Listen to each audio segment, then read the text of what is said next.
next presenter is Admiral Chauhan, right? Please. Thank you very much.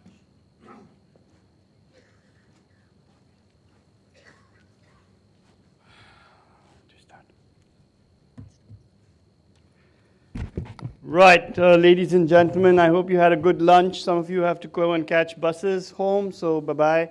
We'll see you tomorrow. You do know that you're going to be impoverished by not being able to listen to me.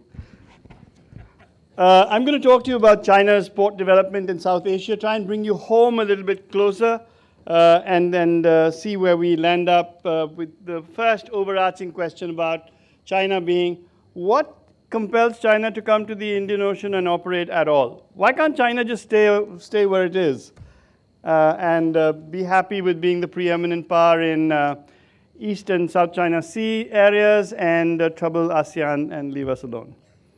Why can't it do that? The truth of the matter is that amongst China's various core national interests, albeit with Chinese characteristics, I think that the predominant one is really domestic stability. If China's Communist Party fears one thing more than anything else, and that is that there shouldn't be domestic uprising or instability to a point which it cannot control any longer. And I thought I would quickly run you past some of the facts and figures here. So on this map, that white line that you see is the 15-inch isohyet. An isohyet is a line joining places of equal rainfall. You need 15 inches of rainfall to support an agricultural economy, no matter whether you're France or you're China or you're India or the United States of America. You need 15 inches. But this 15-inch isohyet also shows you that the per capita income lying east and south of that particular isohyet is between 20 and 50% higher than the mean, whereas where the three of the four belts will come in, you have impoverished areas with per capita income of lower than 50% from the mean. If that didn't make enough sense, then this is the another map showing you imaginarily the 15-inch isohyet, and you can see that this is land suitability for rain-fed and irrigated cereal production. And right now, China is in very bad trouble. China is facing a major food shortage, triggering a strategic contest over food security. Much has been spoken about that in the morning. There have been COVID-19 induced disruptions. There has been catastrophic flooding in the Yangtze River Basin, which is China's largest agricultural region. There are several huge typhoons which have been hitting northeast China, and if that wasn't all enough, then there are locust swarms and fall armyworm infestations. In fact, this year has been particularly horrible. In 2022, southern China suffered the country's driest and hottest summer in 6 decades, resulting in a massive drought hitting the Yangtze River Basin, which I just said is China's main rice-growing region. So that's in the south. In the north, in May of 2023, this year, northern China suffered the most destructive rain event for wheat production in the past decade, with flooded wheat fields causing China's wheat imports to increase to a whopping 12 million tons. And the problem that was outlined in the morning about China, about Russia and the Ukraine conflict impacting wheat flows is not helping China one bit. So therefore, China's ability to actually run a domestically driven economy right now is zero. It can't do it. And therefore, all this made in China 2025, which used to be very much the flavor of many international conferences only a few years ago, is no longer there in the international dialogue because it's vanished from the Chinese. Around 43%, which is really, really very high. Let's take a look at this. It's very simplistic maths. Anybody who's an economist in this audience will tell me it's all rubbish, which is true. But it is sufficiently indicative of the fact that if China's nominal GDP in 2023 was about $18.772 trillion as per the World Bank, in 2022, China's merchandise trade was $6.3 trillion, 90% of that, you can do the math into 0.9 is 5.67 trillion worth was seaborne. And simplistically averaging it, if you divide that whole number by 12 and said that equal amounts flowed every month, then in any given month in 2022, something like $472 billion worth of Chinese trade was flowing upon the sea. And if you were Xi Jinping, this is not good news. You need antacids on an hourly basis. You'll be very worried. What on earth is to be done? Why are you worried? Well, we'll come to that in a second. But first, I want to talk to you about the Mumbai question. So the Mumbai question, we are in Delhi, incidentally. So the Mumbai question is always this, that, hi, if we were nicer to China, will China be nicer to us? And then they want to know that, so all this stuff is because we are riling up China. The truth, of course, is that China's historical self-concept of being the middle kingdom surrounded by barbarian states whose sole raison d'etre is to pay obeisance and tribute to China provides contemporary China with a defining sense of national identity. And the apparent lack, you don't push back against China's incrementally expanding claims over geographical regions and geographical areas. This generates only disdain in the Chinese mind, as this is the behavior expected of vassals. Who are you? You're a vassal? You're a supplicant? Please supplicate. What does that have to do? Have you watched Game of Thrones? In Game of Thrones, China is quite a lot like Queen Cersei. Her job is to knock your head off from time to time. If you're a supplicant, your job is to supplicate. You do your job, we'll do our job, finished. And therefore, when ministries like the ministries of commerce and in many countries, including our own, I dare say, tell us, oh, you know, if we invest in China and if China invests in us, then the threat of war is reduced or recedes. I always want to ask the Ministry of Commerce in many countries, what have you been smoking? And whatever it is, it's bad stuff. Go to Nepal. Get some proper stuff. Be properly delusional. Or read Catherine Barbieri and understand that trade, dyadic trade, does not promote peace. It promotes conflict.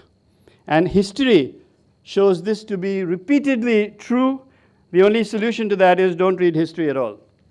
So what happens when China looks seaward? When China looks seaward, this is what it sees. It is surrounded by countries, none of whom like China very much. And so there are no good friends that China has. Have you ever wondered one thing? Why does China only talk about the Malacca dilemma? Why doesn't Japan talk about the Malacca dilemma? You ever heard a Japanese saying, oh, we have a Malacca dilemma? Never heard of it, no? Korea? You ever heard a South Korean say, we don't have a Malacca dilemma? We have a Malacca dilemma? Why only China? Because China has no friends. The only friends they have is North Korea on one end and Pakistan on the other. Kind of similar. So let me show you some vignettes of what happens of China's port development in South Asia, since that's the topic I have. This is a vignette. This is a series of visuals. This is Chakfu Port in Myanmar. Those are the oil terminals. This is the Chittagong port container terminal in Bangladesh. This is Bangladesh's Paira seaport, which is developed strongly by China, and China is deeply invested in this. Of course, in other seaports, Japan is well established, and so is India. So Bangladesh, I think, plays the game particularly well, balancing all features of opportunities that present themselves while retaining political stability, but they're coming up to elections, so we'll have to see. Colombo, Sri Lanka. Colombo Port Terminal is run by China Merchants Port Holdings. And then there's all this noise about the fact that, you know, if Colombo is currently expanding, and this is the port city of Colombo, somebody said this earlier in the day, these are vanity projects. They have no economic viability. And so if you sink very large money into these kind of projects, the risks are very high. Hambantota. Everybody talks about Hambantota. Let me say two things about Hambantota. Today we've heard several issues about Hambantota as a port. The first thing is that Hambantota has no longer got doesn't any longer have much to do with China or India or who sulked first and who didn't help, and etc., etc. The problem with Hambantota is Colombo. So long as Colombo is expanding, Hambantota cannot expand. It cannot become viable because any government, guys, any government can direct its minions in a deep voice by saying, build a port here. But no government can tell trade, come to the port I built. Trade will go where there are efficiencies to be, where there's money to be made. Money is made where there are efficiencies to be found. So long as Colombo retains higher levels of efficiency, Hambantota will have a hard time competing. Then what? Then why is China there? Doesn't China listen to these kind of talks? Yes, they do. Don't they deliver them? Yes, they do. Then what? Then doesn't China know that Hambantota is economically unviable? Yes, they do. Then why are they interested in investing? And that is something that we need to hear from you. This is the Yuan Wang 5 at Hambantota, Sri Lanka, in August of 2022. Created a great deal of noise in India and Sri Lanka. Of course, we will be hearing about Sri Lanka from Admiral Pereira a little while later. But this again is then at the other extreme. A problem of major magnitude is Gwadar port. Another lemon. Another port which has no economic viability. It is neither a gateway for the China-Pakistan-occupied Kashmir Economic Corridor, which you guys call CPEC, which we should be calling CPOC-C, since it runs through the Pakistan-occupied Kashmir. Nor is this a solution to China's Malacca dilemma. Look at that. That's Gwadar at the bottom left. Can you see that bottom left? That's Gwadar. Where's Gwadar? It's a port. Where's the port? At sea level. Where's the entrance into China? That's at Kunjrab Pass. That's 4,700 meters above sea level. So, the problems with Gwadar are many. If it's talking about bulk cargo, or liquid bulk, then you can see that Gwadar's alongside draft was increased, depth was increased in 2020 to 14.4 meters. This permits you to get 70,000 deadweight tonners alongside. What are you going to do with a 70,000 deadweight ton vessel? One VLCC has drafts varying between 26 and 36 meters. Don't want VLCCs? How are you going to offload cargo? Pipeline, sir, pipeline. Okay, pipelines which will, oil pipelines which will go up 4,700 meters. No, sir, we're not talking about oil pipelines. We are talking about our all-weather friends providing us with container cargo so that they can make their gateway. Okay. How many trucks are needed to carry one container? One. One container, one truck. What is China's standard TEU vessel size today? What is India's largest? 4,700 TEU. What is China's?